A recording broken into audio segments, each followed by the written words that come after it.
Hello，大家好啊！我係 Kelvin Cheuk，而家咧我喺西九龍嘅高鐵站。咁啊，今日去邊呢？一陣間咧我就會去廣州呢個地方。特別咧，如果有上過我培訓嘅朋友咧，都曾經聽我講過咧關於雙皮奶嘅故仔嘅。今日咧，我就想帶大家咧直接去到案發現場，睇下20年後嘅今日雙皮奶故事究竟嗰度而家變成點？嗰啲服務今日會係點呢？好緊張，好想去睇下。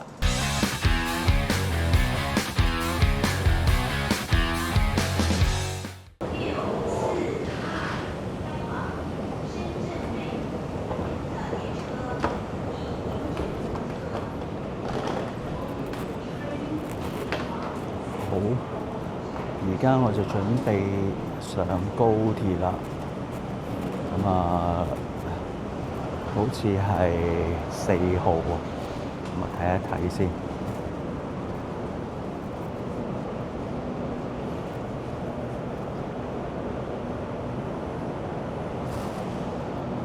係啦，4號。好，上。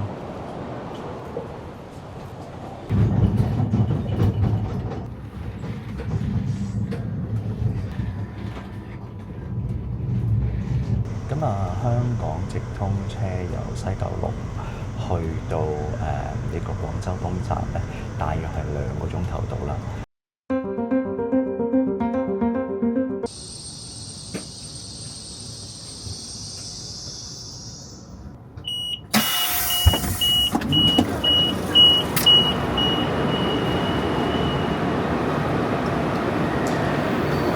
好啦，而家我就出閘啦。咁啱得唔叫咧，就係落樓梯嘅地方嚟嘅。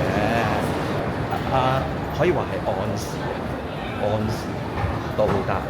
我哋到咗廣州東站，咁準備出閘。咁啊，一陣間去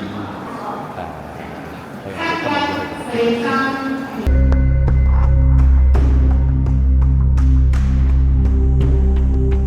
咁我哋而家咧就係行緊呢一條路，就係廣州嘅其中一條著名嘅步行街，叫做上下九啦。到啦，我哋睇下究竟今日變成點先。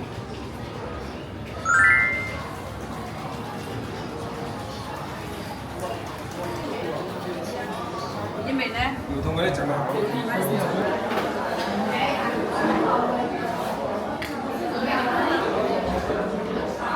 啦，咁我就選擇上樓上雅座。好啦，咁我哋嚟到呢一間食肆啦。咁而家咧，其實已經好先進啦，所有嘅食肆都係數 QR code。咁啊，可以揀啦。咁我諗嚟到呢度，而家最重要嘅就係要食呢一個，你睇唔睇到啊？南信雙皮奶 ，OK？ 係啦，咁啊食熱嘅。我哋就支付寶俾錢啦。咁啊，成為15蚊人仔嘅。好啦，咁而家咧就成功啦。傳統嘅一啲menu，咁其實就喺台面就 show 晒出嚟㗎。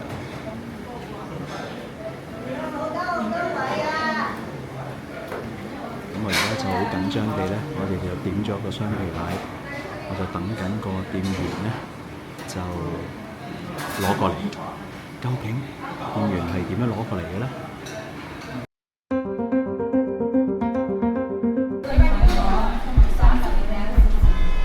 好啦，嚟啦！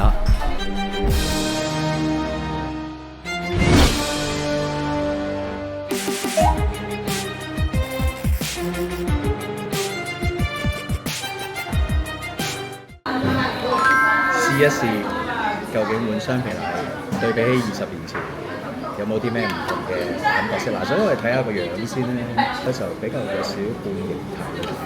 好啦，唔好理佢咩體，食咗睇下咩體感先。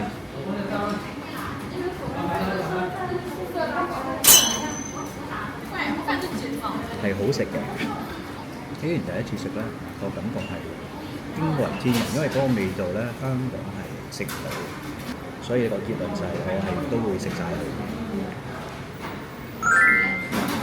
好啦，咁啱啱咧就離開咗南信啊，食完個雙皮奶都係仍然好食嘅。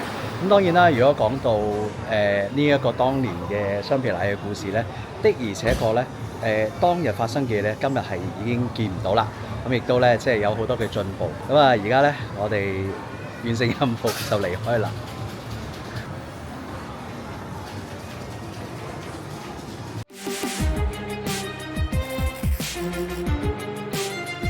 好啦，終於可以同大家有機會講下雙皮奶嘅故事。點解咁想講呢？咁因為咧呢個故事咧，對於顧客服務產品同埋服務之間咧，其實有一個好重要嘅解說嘅。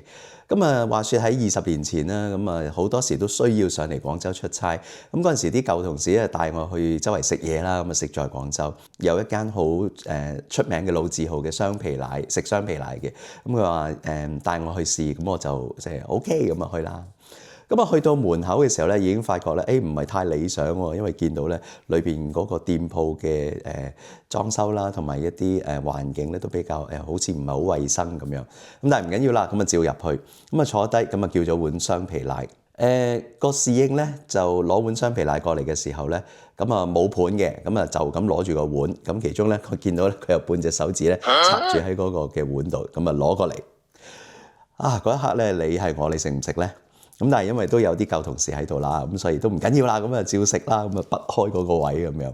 咁一食嘅時候咧就發覺，哇真係好好食，嗰個味道咧香港咧係冇嘅，咁所以咧我就好中意。自此之後咧，每一次咧上廣州出差咧，我都去呢一間嘅食肆咧就食呢個嘅雙皮奶。當然每一次咧好遺憾啦，都見到嗰半隻手指，咁但係唔緊要啦，咁就照拔嗰個位咧，咁啊照食咁。後尾有機會咧就同一啲同事咧傾開啦，講開顧客服務呢一個嘅課題，咁佢哋就疑問啦。佢話：喂 Kelvin， 你又話顧客服務咁重要，嗰半隻手指一定不能接受㗎啦。咁但係因為嗰啲雙皮奶好食，你每一次都照去喎，咁係咪意味着產品比服務係更加重要呢？嗱，講到呢一樣嘢咧，我哋就唔能夠唔講開服務嘅一個好重要嘅概念，叫做服務印象時刻。亦都即係話咧，喺提供服務嘅過程咧，服務提供者咧俾到顧客嘅一個嘅觀感，從而影響咗顧客對整個嘅服務嘅滿意程度。所以其實呢半隻手指公究竟係趕走咗幾多顧客，我哋唔知道。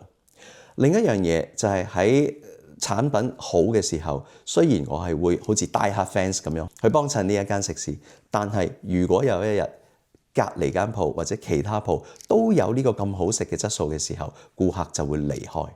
咁所以咧呢一樣嘢咧都好值得我哋今日咧香港嘅服務從業員啦都借鏡嘅，就係話如果你有好嘅產品，但係你嘅服務係唔夠好嘅話咧，其實咧你都有機會流失顧客嘅。20年前呢一間食肆嘅情況係咁樣樣，咁究竟20年之後係點樣樣呢？咁所以其實自己都好有嗰個嘅好奇心，所以咧特登咧就上嚟廣州咧再睇一睇呢間店鋪。果然今天我哋見到佢哋做得好好，整個店鋪嘅裝修都好美輪美奐啦，好光猛啦。服務員好有禮貌，攞過嚟嘅時候有個盤啦，咁亦都唔會咧佢嘅手掂到任何咧嗰個嘅即係雙皮奶嘅任何嘅部分。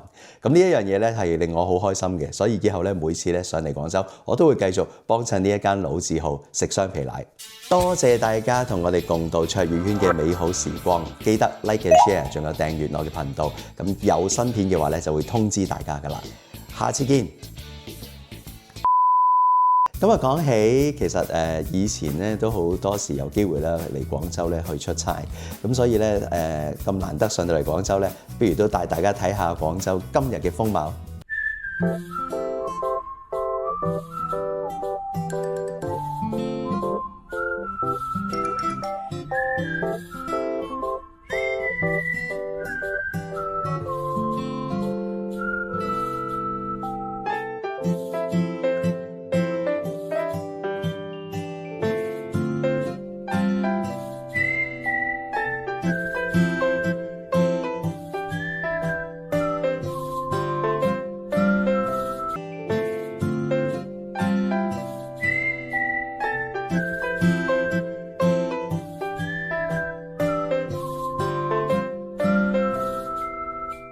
好啦，咁跟住落嚟咧，我哋轉個彎咧，就去到一個好精彩嘅地方，就係我哋以前出差嘅時候咧，公司為我哋安排嘅酒店。我記得咧第一次咧睇到個酒店名嘅時候咧，我係嚇咗一跳嘅，即係喺香港睇到個名嘅時候，哇！咁好啦，而家咧轉個彎咧就到啦。好啦，咁啊轉翻就到啦，冇錯啦，我哋就係住新世界大酒店，好正啊！我記得嗰陣時去到前台都會認得我哋嘅。好啦，不過呢度就唔入去打擾佢哋啦。咁記住，我哋住新世界大酒店，犀利。